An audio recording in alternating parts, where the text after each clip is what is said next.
नमस्कार दोस्तों, स्वागत है फिर से मेरे YouTube चैनल पर एक नए वीडियो के साथ। तो दोस्तों, अपना ये सीरीज नई स्टार्ट की है 11वीं क्लास की ज्योग्राफी। वैसे हमने ये ज्योग्राफी की शुरुआत की है जो एनसीईआरटी की बुक अपने चलती है 11वीं 12वीं 9वीं 10वीं सभी में ये एनसीईआरटी हमारे लगा रखी है सरकार ने। तो हम अभी 11वीं क्लास को लेकर चल रहे हैं, जिसमें अब तक हमने एक वीडियो डाला है जिसमें भारत का आकार और स्थिति, ये इससे संबंधित प्रश्न उत्तर हमने किए थे। आज अपना टॉपिक रहेगा भारत का आकार और स्थिति। ये 11वीं क्लास की चल रही है, इसके बाद हम 12वीं कंप्लीट करेंगे, फिर 9वीं और 10वीं, इस प्रकार हमारी सीरीज ये जारी रहेगी। तो आज ये अपना दूसरा वीडियो है। पहला वीडियो कैसा लगा कमेंट करके ज़रूर बताना, और अब तक अगर चैनल को सब्सक्राइब नहीं किया है तो चैनल को सब्सक्राइब ज़रूर कर लेना, क्योंकि दोस्तों आप वीडियो देखते हो लेकिन वीडियो देखने के बाद लाइक करना और सब्सक्राइब करना भूल जाते हो। तो आपसे रिक्वेस्ट है कि अगर वीडियो अच्छा लगे तो चैनल को सब्सक्राइब ज़रूर करना। तो आइए शुरुआत करते हैं इस पहले प्रश्न के माध्यम से। तो पहला प्रश्न है, नीचे दिए गए कथनों को ध्यानपूर्वक पढ़िए। सबसे पहला कथन है कि भारतीय प्लेट गोंडवानालैंड प्लेट से अलग होने के बाद दक्षिण की ओर प्रवाहित हुई। दूसरा है, भारतीय प्लेट और यूरेशियन प्लेट के टक्कर के परिणाम स्वरूप हिमालय पर्वत का विकास हुआ। अब हमें इसमें क्या बताना है, सत्य कथन कौन सा है ये बताना है। तो पहला कथन जो है इसमें ये गलत हो गया, दक्षिण की ओर प्रवाहित नहीं हुई थी, उत्तर दिशा की ओर प्रवाहित हुई थी। तो पहला ऑप्शन गलत है, इसका मतलब ये गलत हो गया, ये गलत हो गया। अब बाकी देखते हैं दूसरा ऑप्शन, ये बिल्कुल सही है। प्लेट भारतीय प्लेट यूरेशियन प्लेट टक्कर के परिणाम से हिमालय पर्वत का विकास हुआ, ये बात सही है। इसका मतलब इसका केवल 2 राइट आंसर होगा। उसके बाद अगला क्वेश्चन है कि भूवैज्ञानिक संरचना व सेल समूह की भिन्नता के आधार पर भारत को किन किन भूखंडों में विभाजित किया जाता है। भारतीय भूखंडों को किन किन भूखंडों में विभाजित किया गया, उसके भौतिक लक्षणों के आधार पर। भौतिक लक्षणों के आधार पर भारतीय भूवैज्ञानिकों ने किन किन खंडों में विभाजित किए, तो प्रायद्वीपीय खंड में विभाजित किए, ठीक है। हिमालय और अन्य आंतरिक प्रायद्वीपीय पर्वतमाला, ये भी सही है। और सिंधु गंगा ब्रह्मपुत्र, यानी 3 भागों में विभाजित किया गया, यही 3 भाग होंगे, ये नहीं है। तो इसका राइट आंसर हो जाएगा केवल 1, 2 और 3, ये इसका राइट आंसर है। उसके बाद अगला क्वेश्चन है कि भारत का प्रायद्वीपीय खंड मुख्यतः किन सेलों से बना है। प्रायद्वीपीय खंड की बात करें, भारतीय प्रायद्वीपीय खंड किन सेलों से बना है, तो ग्रेनाइट और नीस, इन 2 सेलों से बना हुआ है। तो इसका राइट आंसर हो जाएगा 1 और 3। उसके बाद अगला क्वेश्चन है कि निम्नलिखित में से कौन कौन से क्षेत्र प्रायद्वीपीय खंड के भाग हैं, यानी इनमें से कौन से क्षेत्र है जो प्रायद्वीपीय खंड के भाग है। कार्बी एंग्लोंग का पठार, ये भाग है। अरावली पर्वत श्रृंखला थार का मरुस्थल, ये भी है। मेघालय का पठार, ये भी है। छोटा नागपुर का पठार, ये भी है। मिजो श्रेणी, ये प्रायद्वीपीय खंड का भाग नहीं है, ये हिमालय का भाग है। हिमालय पर्वत का ये भाग है, ना कि प्रायद्वीपीय खंड का है। तो इसका मतलब 1, 2, 3 और 4, ये इसके राइट आंसर है, यानी 1, 2, 3 और 4, ये इसका राइट आंसर हो जाएगा। उसके बाद अगला क्वेश्चन है कि भारतीय प्रायद्वीपीय क्षेत्र के संदर्भ में नीचे दिए गए कथनों में से कौन सा कथन सत्य है। हमें सत्य कथन बताना है, यहाँ पर कौन सा कथन सत्य है ये बताना है हमें। तो पहला ऑप्शन है, प्रायद्वीपीय खंड की उत्तरी सीमा कटी पट्टी है, ये बात सही है। पश्चिम बंगाल में मालदा ब्रश उत्तरी पूर्व भाग में स्थित मेघालय व कार्बी एंग्लोंग पठार को छोटा नागपुर पठार से अलग करती है, ये भी सही है। प्रायद्वीपीय पठार कम ऊंची पहाड़ियों एवं चौड़ी घाटियों से बना, ये बात भी सही है। इसका मतलब इसका राइट आंसर हो जाएगा उपयुक्त सभी। उसके बाद अगला क्वेश्चन है कि हिमालय पर्वत अभी भी युवा अवस्था में, इसके क्या प्रमाण हैं। तो प्रमाण है गार्ज है, वी आकार की घाटियां हैं, चिप्टिकाएँ हैं, जलप्रपात है, यानी इसका भी राइट आंसर उपयुक्त सभी हो जाएंगे। ये सभी प्रमाण है इसके युवा अवस्था होने के। उसके बाद अगला क्वेश्चन है कि नीचे दिए गए कथनों पर विचार कीजिए, और हमें इनमें से क्या बताना है, उपयुक्त कथनों में से कौन सा कथन असत्य बताना है। हमें यह ध्यान रखना है कि प्रश्न पूछ क्या रहा है, असत्य कथन बताना है। सबसे पहला ऑप्शन है, हिमालय पर्वत श्रृंखला का विस्तार पश्चिम और पूर्व दिशा में सतलुज नदी से लेकर ब्रह्मपुत्र नदी तक है, यानी हिमालय पर्वत श्रृंखला का पश्चिम पूर्वी दिशा में जो विस्तार है वो क्या है, सतलुज नदी। ये सतलुज नहीं होगा, यहाँ पर ये गलत है, यहाँ सिंधु नदी होगा। सिंधु नदी से लेकर ब्रह्मपुत्र नदी तक है, ये गलत है। हिमालय पर्वत श्रृंखला की चौड़ाई पश्चिम से पूर्व की ओर घट जाती है। ये बात बिल्कुल सही है। हिमालय पर्वत श्रृंखला के पश्चिम भाग की ऊंचाई में पूर्व भाग की अपेक्षा अधिक विविधता पाई जाती है। ये बात बिल्कुल गलत है, क्योंकि पश्चिम भाग की ऊंचाई में पूर्व भाग की अपेक्षा अधिक विविधता नहीं है। यहाँ पश्चिम भाग की अपेक्षा पूर्वी भाग में अधिक विविधता पाई जाती है। ये बात करें पश्चिम भाग में विविधता अधिक पाई जाती है, जबकि पूर्वी भाग में अधिक विविधता पाई जाती है, ये बात भी असत्य है। इसका मतलब 1 और 3 बात असत्य है। इसका राइट आंसर ये 1 और 3 हो जाएगा। उसके बाद अगला क्वेश्चन है कि निम्नलिखित में से हिमालय के किस भाग को आंतरिक हिमालय के नाम से जाना जाता है? तो ऑप्शन है ट्रांस हिमालय, वृहद हिमालय या महान हिमालय, लघु हिमालय या मध्य हिमालय और शिवालिक हिमालय। तो इसका राइट आंसर हो जाएगा वृहद हिमालय या महान हिमालय। ये इसका राइट आंसर हो जाएगा। यानी हिमालय भारतीय उपमहाद्वीप के सबसे उत्तरी भाग में स्थित पर्वत श्रृंखला को, सबसे उत्तरी भाग में स्थित पर्वत श्रृंखला को क्या कहा जाता है? महान हिमालय या आंतरिक हिमालय, या इसे हिमाद्री भी कहा जाता है। हिमाद्री भी कहा जाता है इसे, ये भी ध्यान रखना है। हिमाद्री, महान हिमालय और उसके अलावा ये आंतरिक हिमालय, ये भी कहा जाता है हिमालय के सबसे उत्तरी भाग को। उसके बाद अगला क्वेश्चन है कि महान हिमालय या आंतरिक हिमालय के संदर्भ में नीचे दिए गए कथनों पर विचार कीजिए और हमें क्या बताना है? सत्य कथन बताना है। यहाँ हमें कौन सा बताना है? सत्य कथन बताना है। तो पढ़ते हैं ऑप्शन। पहला ऑप्शन है हिमालय पर्वत श्रृंखला में यह सबसे अधिक सतत श्रृंखला है। यानी महान और आंतरिक हिमालय, इसकी विशेषता ये है कि यह हिमालय पर्वत श्रृंखला में सबसे अधिक सतत श्रृंखला है। सबसे अधिक सतत है, न कि असतत, सतत श्रृंखला है। ये बात बिल्कुल सही है। उसके बाद हिमालय के इस भाग को, हिमालय का यह भाग क्रोड ग्रेनाइट से बना है। ये बात भी हमें ध्यान रखनी है। जबकि पहले क्वेश्चन आया था कि प्रायद्वीपीय पदार्थ से, वो ग्रीट और नीस, ग्रेनाइट नीस से बना था, वो था, जबकि ये क्रोड ग्रेनाइट से बना है। इसके बाद इस श्रृंखला में गर्मी के कुछ महीनों में बर्फ की परत पूरी तरह पिघल जाती है। नहीं, ये बात गलत है, क्योंकि ये हमेशा बर्फ से ढका रहता है। इसीलिए आंतरिक हिमालय का क्या कहा जाता है? हिमाद्री, यानी बर्फ का पहाड़ हिमाद्री कहा जाता है। इसका मतलब इसका राइट आंसर हो जाएगा 1 और 2, ये राइट आंसर हो जाएगा। उसके बाद अगला क्वेश्चन है कि हिमालय पर्वत श्रृंखला के निम्नलिखित में से कौन से शिखर महान हिमालय में स्थित है? यानी ये पर्वत श्रृंखला कौन सा शिखर है जो महान हिमालय में स्थित है? तो पहला ऑप्शन है माउंट एवरेस्ट। ये बताना किसा है हमारे, ऐसा कौन सा शिखर है जो महान हिमालय में स्थित है? महान हिमालय की बात करें, शिखर जो महान हिमालय में, माउंट एवरेस्ट होगा, K2 ये नहीं होगा। उसके बाद धौलागिरी होगा, नामचंद्रवा होगा, नंदा देवी होगा। यानी इसका मतलब 1, 3, 4 और 5, 1, 3, 4, इसमें 2 है, ये नहीं होगा, इसमें भी 2 है, ये नहीं होगा, उपयुक्त सुविधा है नहीं, इसका मतलब ये हो जाएगा। अब हम बात कर लेते हैं महान हिमालय, वृहद हिमालय के कौन कौन से शिखर है इसमें। इसमें कंचनजंगा होगा, नंगा पर्वत होगा, नंदा देवी होगा, नामचंद्रवा होगा। यानी ये मैंने जो नाम बताए ये सभी भारत में है।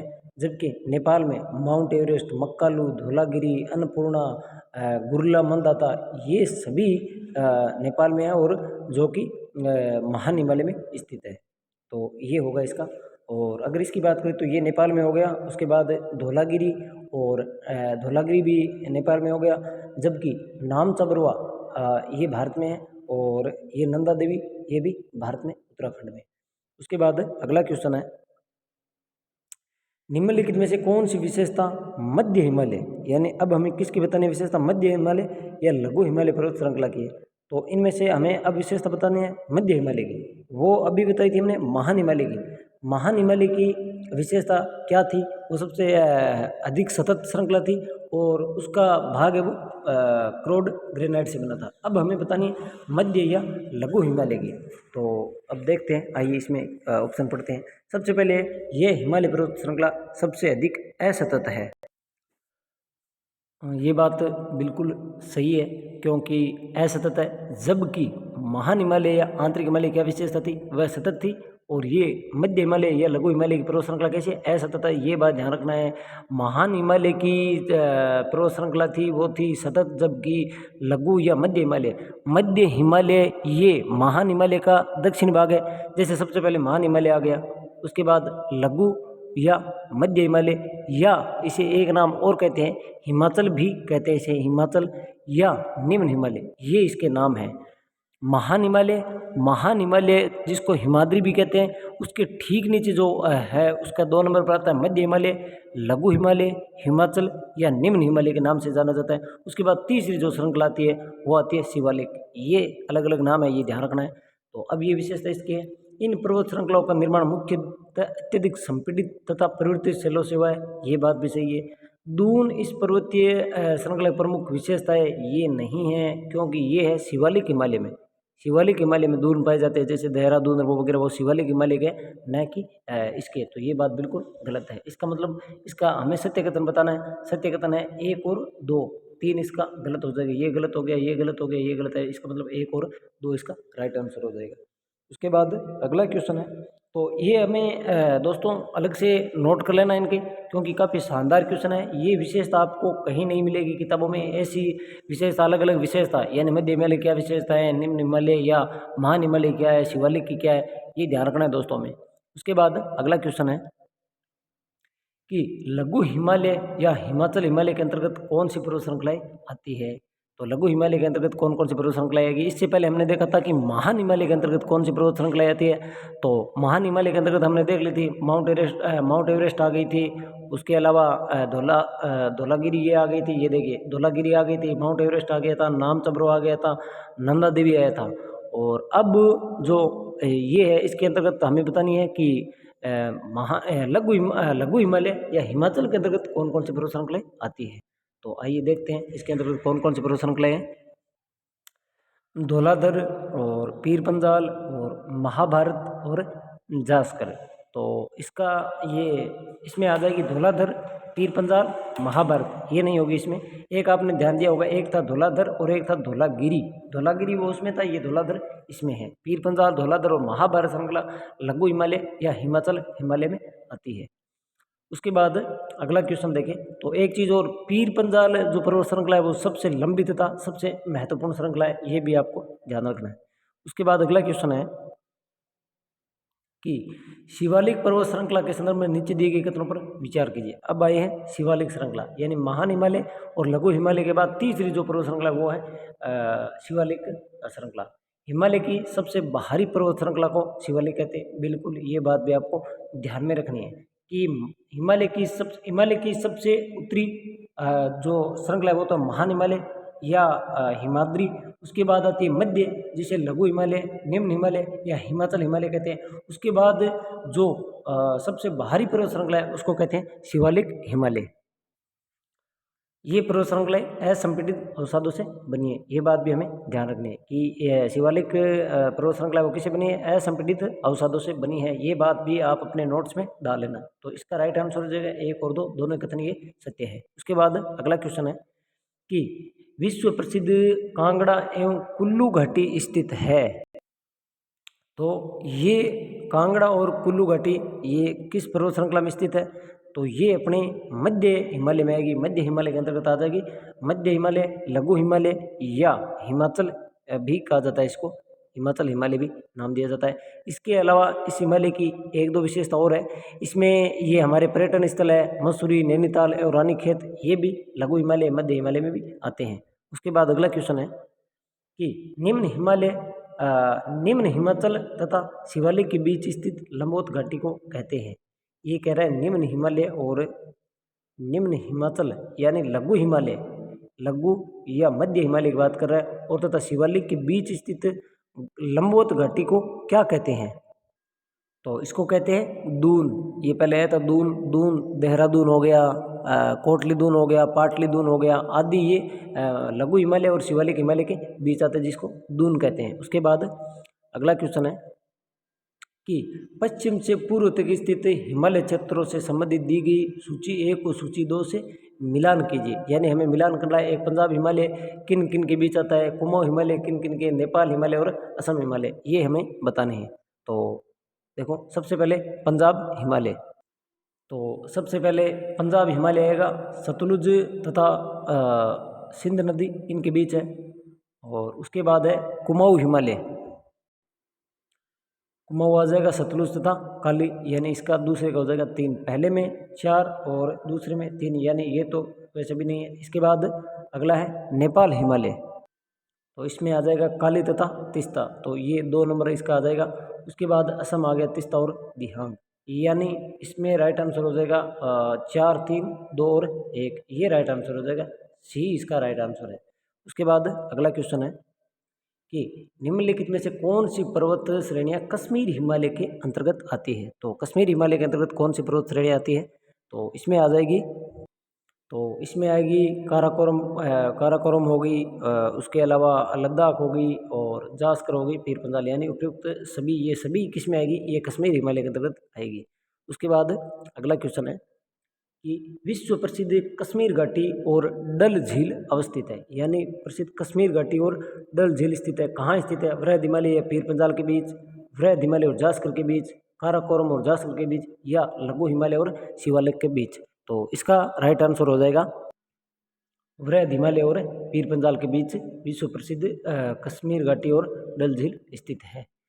और उसके बाद अगला क्वेश्चन है, नीचे दी गई सूचियों को सुमेलित करना है, सूची ए को सूची 2 से सुमेलित करना है। तो हमें जैसे जोजिला, बनिहार, फोटुला और खरदुंगला, यानी एक तरफ दर्रे है और एक तरफ पर्वत श्रृंखला है, ये हमें मिलान करना है। तो सबसे पहले जोजिला दर्रा, ये हो जाएगा वृहद हिमालय, यानी पहले में 1, यानी ये और ये बाकी 2 कट हो गए। उसके बाद दूसरा है बनिहाल दर्रा, तो बनिहाल दर्रा आ जाएगा अपने पीर पंजाल में, तो बनिहाल दर्रा आ जाएगा पीर पंजाल में, 2 में 3, तो 2 में 3, ये यहाँ, यानी ये इसका राइट आंसर हो जाएगा। और फोटुला दर्रा हो गया जास्कर में और खारदुंगला हो गया लद्दाख में, तो ये इसका राइट आंसर हो जाएगा। 1 नंबर इसका सॉरी ये नहीं होगा, सॉरी ये 3 नंबर इसका राइट आंसर हो जाएगा। दूसरे में तीसरे में 2 हो गया और उसके बाद चौथे में 4, तो इसका राइट आंसर हो जाएगा डी, ये नहीं होगा। उसके बाद अगला क्वेश्चन है कि कश्मीर हिमालय में हिमनद चिकनी मिट्टी के मोटे निक्षेप तथा दूसरे पदार्थों का हिमोड के रूप में जमाव को क्या कहा जाता है। तो क्या कहा जाता है इसमें, तो हमें ये बताना है कश्मीर वाला। कश्मीर एक मिनट, कश्मीर हिमालय में हिमनद में चिकनी मिट्टी के मोटे निक्षेप क्या कहते हैं, तो ये कहते हैं करेवा, ये करेवा इसको कहा जाता है। और इसमें केसर की खेती की जाती है, यानी ये केसर की खेती के लिए प्रसिद्ध है, ये बात भी आप ध्यान रखना।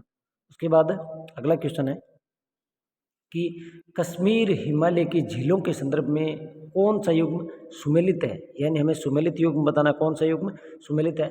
सबसे पहले हो गया अपने डल झील, यानी डल झील कैसी है, डल झील है मीठे पानी की झील, ये बात भी बिल्कुल सत्य है, यानी पहली बात सत्य है। दूसरी बात होगी वुलर झील, तो वुलर झील भी यहाँ मीठे पानी के, जबकि यहाँ खारे पानी की दे रखी है, तो ये पहला सही है। वुलर झील ये गलत हो जाएगा क्योंकि ये मीठे पानी की झील है, न कि खारे पानी की झील है।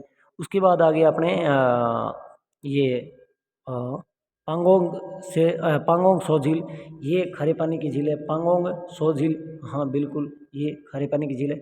उसके बाद आ गया सोमू रीरी झील, सोमू रीरी झील ये खारे पानी की है, न कि मीठे पानी की झील है, इसका मतलब ये गलत हो जाएगा, यानी ये गलत है और ये गलत है। वुलर झील मीठे की है जबकि यहाँ खारे पानी की दे रखी है, जबकि सोमू रीरी ये झील खारे पानी की है जबकि मीठे की दे रखी है, इसका मतलब इसका राइट आंसर हो जाएगा 1 और 3। उसके बाद अगला क्वेश्चन है कि निम्नलिखित में से किन नदियों के अपवाह क्षेत्र का संबंध कश्मीर हिमालय से, यानी इनमें से किस नदी का अपवाह क्षेत्र कश्मीर हिमालय से संबंधित है। तो इसका राइट आंसर हो जाएगा, ये तो सीधा ही हो गया, इसमें रामगंगा ये कट हो जाएगा क्योंकि ये तो गंगा नदी वाला हो गया। बाकी ये झेलम हो गया, चेनाब हो गया, सिंधु हो गया, यानी 1, 2 और 4, 1, 2 और 4 इसका राइट आंसर हो जाएगा। उसके बाद अगला क्वेश्चन है कि कश्मीर हिमालय के संदर्भ में नीचे दिए गए कथनों पर विचार कीजिए। जम्मू और कश्मीर की राजधानी श्रीनगर चेनाब नदी किनारे स्थित है। इस क्षेत्र के उत्तर में अनुदैर्ध्य घाटियाँ पाई जाती है। डल झील श्रीनगर में स्थित है। हमें क्या बताना है, उपयुक्त में से कौन सा कथन सत्य है, यानी हमें सत्य कथन की बात की गई है। तो पहले में ये अपने ये गलत हो जाएगा, क्योंकि जम्मू कश्मीर राजधानी श्रीनगर चिनाब नदी के किनारे स्थित नहीं है, ये झेलम नदी के किनारे स्थित है, न कि चिनाब नदी, यानी ये पहली बात बिल्कुल गलत हो गई। उसके बाद अगला ऑप्शन है कि इस क्षेत्र के उत्तर में अनुदैर्ध्य घाटियाँ पाई जाती है। ये बात भी असत्य है, क्योंकि ये उत्तर में नहीं है, ये इसके दक्षिण क्षेत्र में अनुदैर्ध्य घाटियाँ पाई जाती है, यानी लॉन्गिट्यूडिनल ये दक्षिणी घाटियाँ हैं, न कि उत्तर में पाई जाती है। अनुदैर्ध्य ये इस क्षेत्र के उत्तर में नहीं, दक्षिण में पाई जाती है, ये बात भी गलत है। उसके बाद अगला ऑप्शन है डल झील श्रीनगर में स्थित है। हाँ, ये बात सही है, इसका मतलब राइट आंसर हो जाएगा केवल 3। उसके बाद अगला क्वेश्चन है कि हिमाचल और उत्तराखंड हिमालय के संदर्भ में नीचे दिए गए कथनों पर विचार कीजिए, यानी हिमाचल और उत्तराखंड हिमालय के संबंध में नीचे दिए गए कथनों पर हमें विचार करना है। पहला कथन है हिमालय का यह हिस्सा, यानी हिमाचल और उत्तराखंड हिमालय के बीच के संबंध में हमें बताना है। तो हिमालय का यह हिस्सा पश्चिम में रावी नदी और पूर्व में काली नदी के बीच स्थित है, ये बात बिल्कुल सही है। यह भारत के 2 मुख्य नदी तंत्रों सिंधु और गंगा द्वारा अपवाहित है, ये बात भी सही है। इस क्षेत्र की महत्वपूर्ण स्थलाकृतियाँ शिवालिक और दून है, ये बात भी सही है। यहाँ ऑप्शन कट गए हैं, तो इसका राइट आंसर ये सभी हो जाएगा। तो इसका राइट आंसर ये सभी हो जाएगा, ये सभी कथन सत्य है, यानी सभी सत्य है इसमें, 1, 2 और 3 तीनों बातें ये सत्य है इसके संबंध में। तो ये ऑप्शन बीच में कट गया है, जिस वजह से नहीं है। तो आज के इतने ही क्वेश्चन है दोस्तों। तो वीडियो कैसा लगा दोस्तों कमेंट करके ज़रूर बताना, और अगर चैनल को सब्सक्राइब नहीं किया है तो सब्सक्राइब ज़रूर कर लेना, सब्सक्राइब कर लेना अगर वीडियो आपको अच्छा लगे तो। अगर अच्छा नहीं लगा है तो कमेंट करके बता देना, और अगर अच्छा नहीं लगे तो वीडियो को चैनल को सब्सक्राइब नहीं करना। और अगर अच्छा लग रहा है आपको वास्तव में तो चैनल को सब्सक्राइब ज़रूर कर लेना और बेल आइकन को ज़रूर दबा देना, ताकि जैसे ही मैं वीडियो अपलोड करूं आपके पास उसकी तुरंत सूचना मिल जाए। और ये जो इतना मैटर है इसकी PDF भी आपको मिल जाएगी, वो टेलीग्राम चैनल पर मैं अपलोड कर दूंगा। टेलीग्राम की लिंक मैं वीडियो के डिस्क्रिप्शन में डाल दूंगा। तो आज के वीडियो में इतना ही दोस्तों, मिलते हैं इसका नेक्स्ट पार्ट लेके, तब तक के लिए धन्यवाद दोस्तों।